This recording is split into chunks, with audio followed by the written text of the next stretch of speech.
Hi all, welcome to my YouTube channel, The Testing Instinct. In this video, I will be discussing about sending requests from script asynchronously using bru.sendRequest function in Bruno. This particular function is used to send a programmatic HTTP request within your script. This allows you to make additional API calls during script execution. So this particular method can be used in case of hitting a API endpoint to generate a token and reuse that token across all the requests inside one particular collection. So I will be explaining more about this during the demo. First I will be explaining the syntax of this particular function. So this is the syntax we have to use. You have to use the await keyword in order to handle the asynchronous nature of JavaScript. Then you have to use the bru keyword, then followed by the send request function. So these are the different parameters in that particular function. There is a callback function inside this send request method. So these are the parameters details. In method we have to pass the method name like get, post, put. The URL parameter we have to pass the URL value. Headers we can pass the headers. Data we can pass the payload, can be both string and object. There is a timeout parameter as well. If you need to pass some request timeout, we can use this particular parameter. Then there is a callback function to handle the response with signature. Headers, data and timeout are optional parameters. Now I am going straight into the demo. I have already opened Bruno. I have created one collection called send request. So I will be sharing the details of this collection in the GitHub. So I will be sharing the GitHub link in the video description. There is one request called get airport list. So this is the endpoint and get is the HTTP method. Now I am going to the collection settings of this particular collection. The script tab, I have written some script here. I have used bru.sendRequest method. First I will explain these two lines of code. So these are to get the value of environment variable. So I am storing it into two variables using the let keyword. The variable are email and password. So these values are coming from the environment variable. So in this Bruno workspace, I have created a environment called QA. I will show the details of that environment.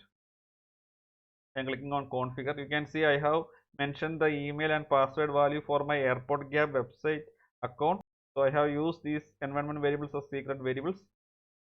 Now I am storing those values in these two variables, email and password. After that I am using the send request function. So this is the syntax. I have passed the method name as post. So this is the URL, the API endpoint to generate the bearer token. I have passed some headers. So you can pass multiple headers here. Here I have passed only one header. The data parameter you have to pass the payload. So this is the JSON. So this email value is coming from this particular line and password value is coming from this particular line. So I have just mentioned those variables here. After that there is a callback function. In case of error, it will be returning the error in the console. Also I am printing the response of the API in the console, and after that from the response I am setting a variable called token value and storing the value of the token generated to that variable so that I can reuse that bearer token value as a header for the request in the collection. So if you check after the function, I have written one code to set the header. So I am using the REQ object, which is request object, and calling the set header method. So this is the header we have to pass, and we have to pass the bearer token value like this. So this particular code will be applicable to all the requests the collection. If there are multiple requests that supports bearer token authentication, you have to add this particular line only once in the collection settings. That's the benefit of using this particular send request method and using the collection settings.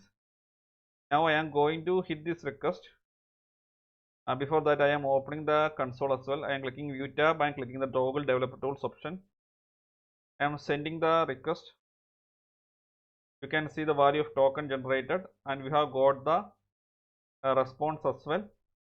So this is made possible because of the bru.sendRequest function which we have used the collection setting along with the code which we have used in order to pass the header for bearer token. So now I am going to clone this request.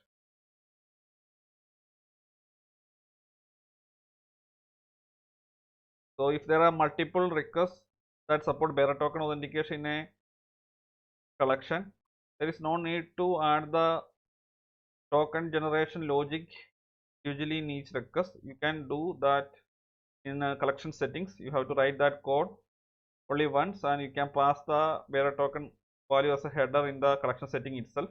Now I am going to run the complete collection using the runner. Clicking on the run option.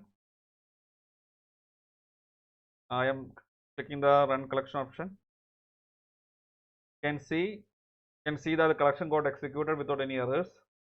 Now I am going to show one new feature started in the latest version of Bruno.